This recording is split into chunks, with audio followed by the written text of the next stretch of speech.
All glories to our beloved spiritual master. All glories to our beloved spiritual master. His divine grace, A.C. Bhaktivedanta Swami Prabhupada, who single-handedly found the deepest secret and meaning of life, the mystery that humanity has been searching for since time immemorial. He found this, and he understood it.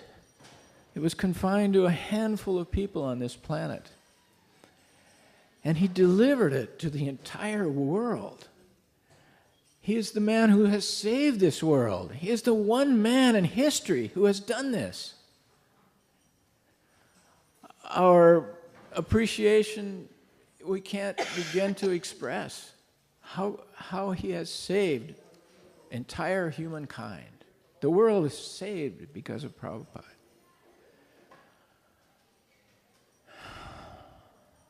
All glories to Srila Prabhupada. And all glories to his divine servants, his angels, all of you. May the dust of your feet grace my head forever. I realized, about maybe 3 or 4 years back, that I was really losing my Krishna consciousness. I was just losing it. I was losing my Krishna consciousness. I was doing so many other things that I'd forgotten what it was like.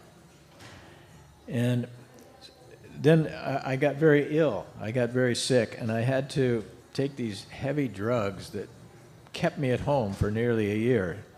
I had no taste for Prabhupada's books, but I opened one day, and I started reading it.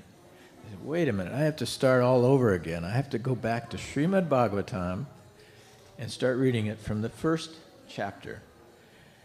And then I realized as I was reading it that I'd never read any of these things before. I was so busy trying to spread Krishna consciousness, getting the books published. We had no books in the old days, so we weren't nurtured on books. We were nurtured on the book, Prabhupada.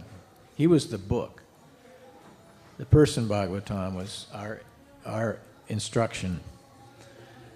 So I started reading the books again, the Bhagavatam. I'm up to about the middle of the 10th canto now.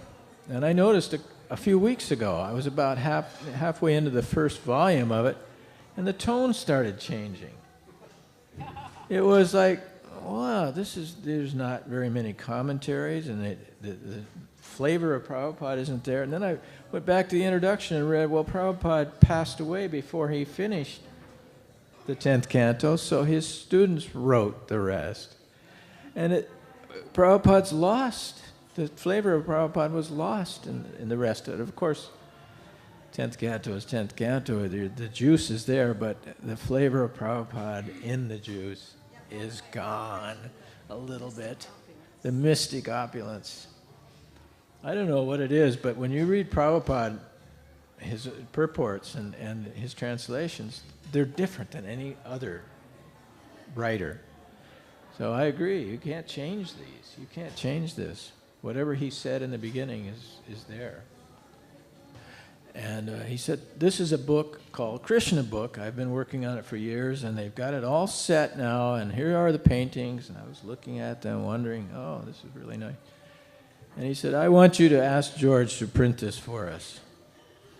So I said, oh my God, Prabhupada, the reason that George likes this so much is because we've never asked him for anything. I can't just go ask. How much do we need? He said, $20,000. I said, wow, that's a lot of money. I don't think I should ask him this, Prabhupada. You ask him. He said, you be the good man and blame your spiritual master as the bad man. But you ask him. So I had no choice. And it's a long story, but to make it short, I had a meeting with George that next day, perhaps. And I spent the whole day with him choosing marble for the Berry place, or maybe it was for the Bhaktivedanta temple, new temple coming up, I don't remember. No, it was for Berry place. Yeah. very expensive Italian marble, and he was going to pay 3,000 pounds for that, which is maybe $6,000 in those days, $7,000, maybe equivalent to, say, $70,000 now. So I didn't want to ask him. He was giving all this, and all day long I was thinking, how am I going to ask him to print this book? And the short story is we wound up that evening, late in the evening, at the sculptor's house who was selecting the marble. He was the sculptor laureate of England. He created the new coinage for with the Queen's bust on it, and when they went from the metric, from their old system, pound, shilling, pence, to the metric system, he created the coinage. So we were at his house having dinner, and I kept putting off asking George for this money. Finally, when dessert had been finished, and it was nearly midnight, I had to still drive back 30 or 40 miles to London, I asked him. I said, George, my spiritual master requested that I ask you, I have nothing to do with this, but he's asking you if you will print the Krishna book. I had been showing him pictures of the Krishna book and the pictures from the Krishna book. And he got this really belligerent look in his eye. He looked at me, okay, these guys are just like all the rest of them. All they want is my money. And just then a thunderbolt hit the house. A lightning bolt hit that house, and all the lights went out. There was total silence in the room. After 30, 40 seconds, the lights switched back on. I looked over at George's face, and he was lit up like this, and he said, well, how much is it then? That's mystic opulence. That's mystic opulence. And to top it off, the reason I know Prabhupada was behind this, because when I finally got back to Berry Place, it was maybe 1 o'clock in the morning, and his light was still on up there. So I tippy-toed up the stairs, and I went past his room as quiet as I could, and I heard, Shyamasundara, through the door.